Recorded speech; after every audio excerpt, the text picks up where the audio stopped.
Alex and Cynthia were siblings who lived with their mother, Patricia, in a small town in Nigeria. Their parents had divorced because their father cheated on their mother.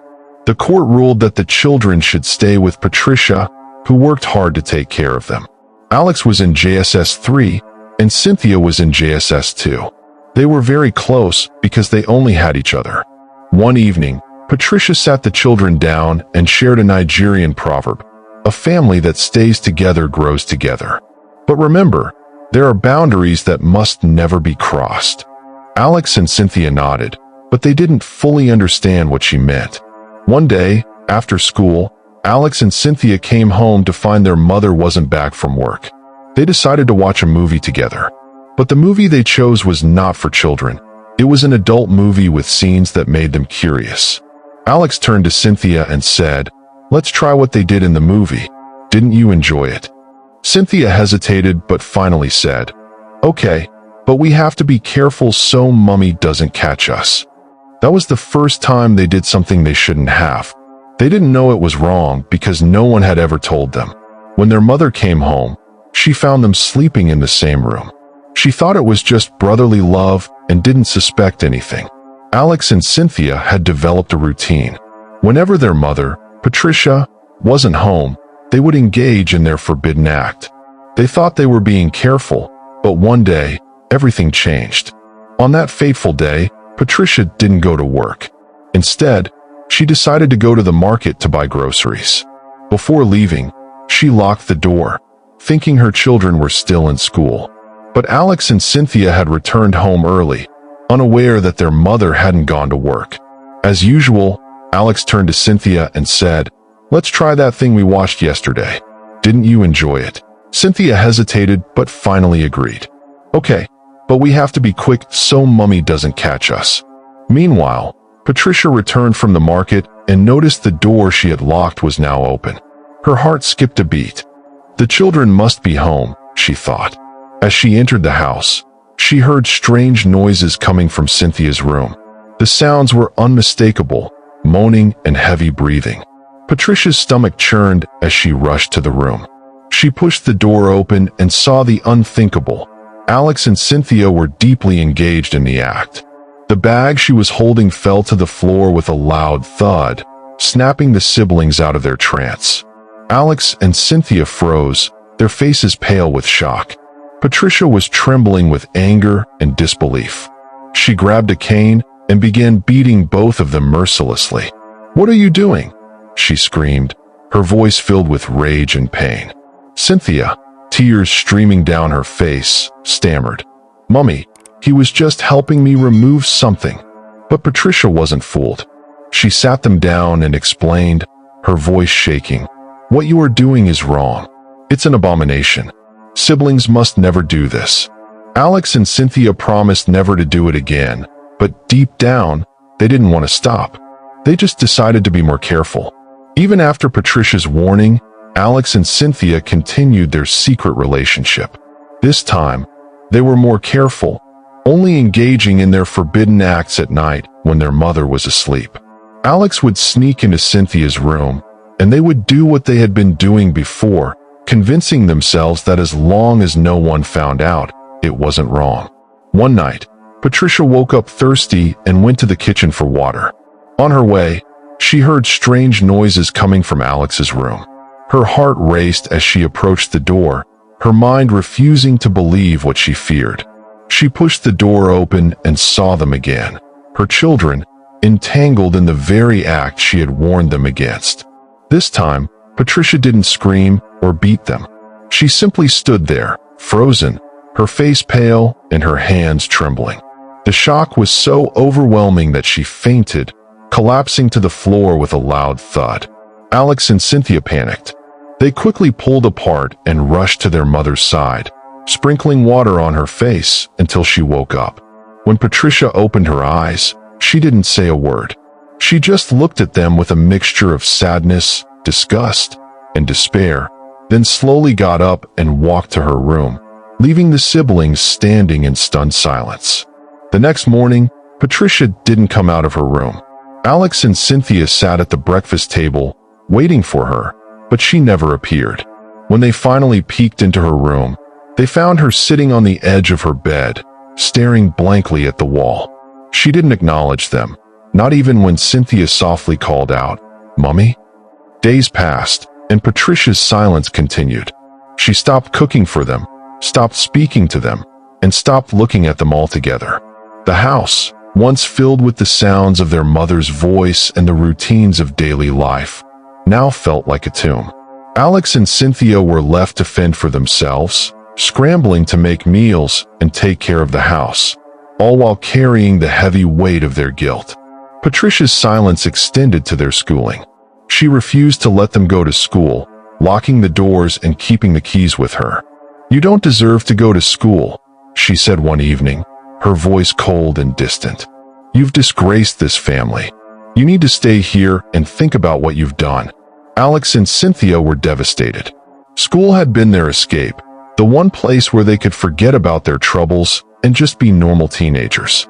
Now, they were trapped at home, surrounded by the suffocating silence and the guilt of what they had done. The days dragged on, each one blending into the next. Alex tried to apologize, knocking on Patricia's door and pleading with her to talk to them, but she never responded. Cynthia, on the other hand, grew resentful. She felt like her mother was punishing them too harshly, and she began to withdraw even further into herself. One night, as they sat in the dimly lit living room, Cynthia turned to Alex. "Do you think she'll ever forgive us?" she asked, her voice barely above a whisper. Alex shook his head, his eyes filled with guilt and regret. "I don't know," he replied. "But we can't keep living like this. We need to figure out how to fix it." But neither of them knew how. The weight of their actions and their mother's silence hung over them like a dark cloud, suffocating any hope they had of moving forward. Finally, Patricia came out of her room and she called Alex and Cynthia. "Alex," she said, "you will go live with my uncle in Abuja. You will stay there until you finish school and get married." Alex was heartbroken. He didn't want to leave Cynthia, but he had no choice. The next day, he packed his things and left. Cynthia cried as she watched him go. She didn't know when she would see him again. After Alex left, Cynthia felt a deep void in her life. She missed her brother terribly, but life had to go on. Years passed, and Cynthia grew into a beautiful, curvy woman. She finished schooling and tried to build a life for herself, but things weren't easy. Cynthia's first job was at a small shop in the bustling market near her home. The pay was meager, and the hours were long, but it was there that she met Amara, a lively and ambitious young woman who quickly became her closest friend. Amara was a few years older than Cynthia and had a knack for making the best out of difficult situations. She often joked that the shop was just a stepping stone to bigger things, and her optimism was contagious. "One day, we'll both be working in big offices, wearing fancy clothes and carrying laptops," Amara would say, grinning as she rearranged the shelves. Cynthia would laugh, but deep down, she clung to Amara's words like a lifeline. For the first time since Alex left, she felt a glimmer of hope.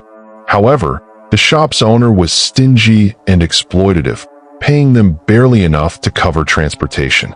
When Cynthia asked for a raise, he refused, saying she should be grateful to have a job at all. Frustrated and feeling undervalued, Cynthia resigned.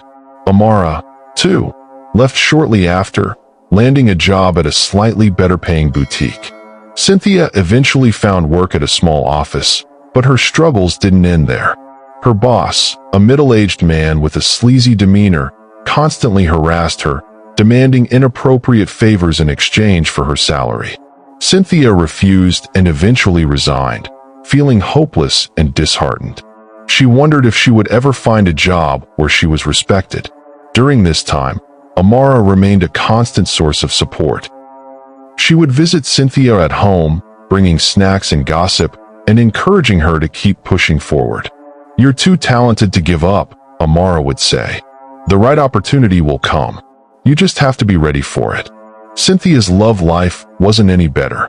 She dated several men, some young, some old, and even a few sugar daddies, but none of them felt right. there was always something missing. She dated Joseph, a rich and handsome man who treated her well, but even he couldn't make her happy. Cynthia often wondered why she couldn't connect with anyone. Meanwhile, Patricia was growing older but still looked beautiful and youthful. She often called Alex, who had moved to the United States after living with their uncle in Abuja. Alex was now a successful businessman, but Patricia was worried about him. "Alex, when will you get married?" she would ask. "Don't you want me to see my grandchildren before I leave this world?" Alex would always reply, "Don't worry, Mama. It's just a matter of time." Patricia also worried about Cynthia. She wanted her daughter to find a good man and settle down, but Cynthia's struggles made that seem impossible. Patricia prayed for her children, hoping they would find happiness and stability. One evening, Amara came over with exciting news. "Guess what?" she said, her eyes sparkling with excitement. "I just heard about a new company that's hiring. It's called Apex Solutions, and they're looking for administrative staff. The pay is good. You should apply." Cynthia hesitated. "I don't know, Amara. I've had so many bad experiences. What if this is just another dead end?" Amara grabbed her hands, her expression serious. "Cynthia, you can't let fear hold you back. You're smart, capable, and deserving of a good job. Besides, I'll help you with your application. We'll make sure it's perfect." With Amara's encouragement, Cynthia decided to apply. They spent the next few days polishing her resume and drafting a cover letter. Amara even helped her pick out a professional outfit for the interview. "You're going to blow them away," Amara said confidently. A week later, Cynthia walked into the sleek, modern offices of Apex Solutions, a rapidly growing company in Lagos. The company was the talk of the town, known for its innovative projects and generous pay, her heart pounding with nervous excitement. The interview went well, and the hiring manager seemed impressed by her qualifications and demeanor. As she left the building, she felt a surge of hope. Maybe this was the fresh start she needed. Little did she know, the CEO of Apex Solutions was none other than Alex, her long-lost brother. And Amara, her loyal friend, had unknowingly set the stage for their reunion. Alex, now a confident and successful businessman, had returned to Nigeria after completing his master's degree abroad. He had taken full control of the company, determined to make it a household name. On the day of the interviews, Alex was in the building, but he didn't personally interact with the applicants. Cynthia, nervous but hopeful, aced her interview and was offered a position as a junior administrative assistant. She accepted the job, grateful for the opportunity, but she had no idea that her life was about to change in ways she could never have imagined. For months, Cynthia worked diligently at Apex Solutions, earning the respect of her colleagues and supervisors. She was determined to prove herself, and her hard work didn't go unnoticed. Meanwhile, Alex was busy managing the company, unaware that his sister was among his employees. Their paths never crossed, until the day Cynthia was named Most Hardworking Staff of the Month. The award ceremony was a grand event, attended by all the employees. Cynthia stood on the stage, beaming with pride as she accepted her certificate and a cash prize. Alex, who had been invited to present the award, walked onto the stage and handed her the certificate. As their eyes met, something stirred deep within both of them, a strange, inexplicable connection that neither could understand. Alex was captivated by Cynthia's beauty and grace. He couldn't take his eyes off her, and for the first time in years, he felt a spark of genuine attraction. Cynthia, too, was struck by Alex's charm and confidence. She found herself thinking about him long after the event was over, unaware that the man who had captured her heart was her own brother. After the award ceremony, Alex couldn't get Cynthia out of his mind. He began to find excuses to see her, often calling her to his office under the guise of discussing work-related matters. At first, Cynthia was nervous, unsure why the CEO was taking such an interest in her. But as they spent more time together, she began to enjoy his company. Alex was kind, attentive, and surprisingly down-to-earth for someone in his position. One day, Alex promoted Cynthia to be his personal assistant, PA, a role that required her to work closely with him. Cynthia was thrilled by the promotion, but she couldn't shake the feeling that there was more to Alex's decision than just her professional skills. As they spent more time together, their bond grew stronger. They would often stay late at the office, talking and laughing as they worked. Soon, their professional relationship blossomed into a romantic one. Alex and Cynthia began dating, their love growing deeper with each passing day. They kept their relationship a secret from their colleagues, but it was clear to anyone who saw them together that they were deeply in love. For Alex, Cynthia was unlike any woman he had ever met. She was kind, intelligent, and beautiful, and he felt a connection to her that he couldn't explain. Cynthia, too, felt the same way. She had never been happier, but there was always a nagging feeling in the back of her mind, a sense that something wasn't quite right. One evening, as they sat together in Alex's penthouse, Cynthia turned to him and said, "Do you ever feel like we've known each other forever? Like we were meant to find each other?" Alex smiled, but there was a flicker of unease in his eyes. "I feel it too," he admitted, "but I can't explain it." Their relationship continued to grow, and soon they were inseparable. But the truth about their past was lurking just beneath the surface, waiting to shatter the fragile happiness they had built. Months passed, and Cynthia's life seemed perfect. She was in love with a man who adored her, and she had a job she enjoyed. But everything changed one day when she discovered she was pregnant. At first, she was terrified to tell Alex, fearing that he might be angry or reject her. But when she finally worked up the courage to share the news, his reaction was everything she had hoped for. Alex was overjoyed. "We're going to be parents," he whispered, pulling her into a tight embrace. "This is the best news I've ever received." Cynthia's mother, Patricia, who had been living with her, noticed the changes in her daughter's behavior and soon realized she was pregnant. When Cynthia confessed that she was expecting, Patricia was initially supportive. "I want to meet the man who got you pregnant," she said. "Bring him home so I can see the person who will be the father of my grandchild." Cynthia promised to introduce Alex to her mother, but he was always busy with work and the visit kept getting postponed. Finally, after months of pressure from both Cynthia and Patricia, Alex agreed to visit. On the fateful day of the visit, Alex arrived at Cynthia's home in his sleek, expensive car. Cynthia greeted him at the door with a warm hug and a kiss, then called out to her mother, "Mummy, my fiancé is here." Patricia walked into the living room, her face lighting up with a smile. But as soon as she saw Alex, her expression changed. Her eyes widened in shock, and her hands flew to her mouth. "Alex," she gasped, "is this the man who got you pregnant?" Cynthia nodded, confused by her mother's reaction. "Yes, Mummy. This is Jude, my fiancé." Patricia's legs gave way, and she collapsed onto the couch, tears streaming down her face. "What have you children done?" she wailed. "This is an abomination." Alex stared at his mother, his heart pounding. "Mummy," Alex shouted, his voice trembling.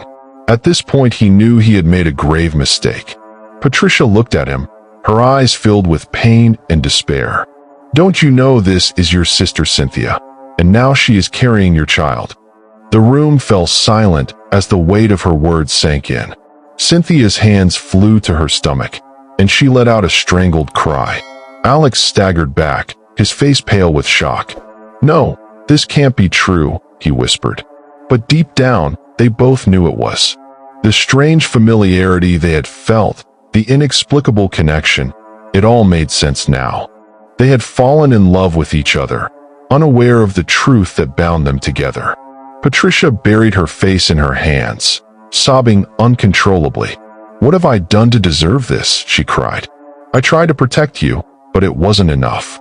Cynthia and Alex stood frozen, their world crumbling around them. The love they had built, the future they had dreamed of, it was all a lie. And now, they were faced with a truth that would change their lives forever.